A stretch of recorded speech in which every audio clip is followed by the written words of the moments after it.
মিজান আবার আসবে, বিজয়ীর বেশে আসবে।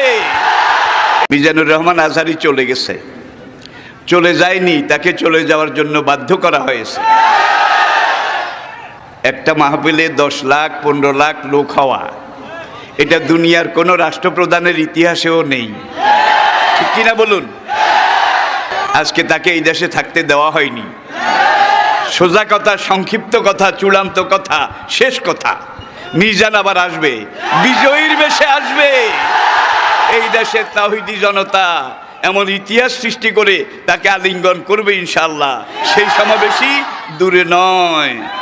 আমাদের সেই দিনী ভাই, আমার সেই সুযোগ্য সন্তান, অচিরে আল্লাহ তাকে আবার আমাদের মাঝে ফিরিয়ে আসার মতো, আনার মতো সৌভাগ্য, পরিবেশ, পরিস্থিতি এটা তিনি যেন দান করেন। সবাই বলুন আমিন।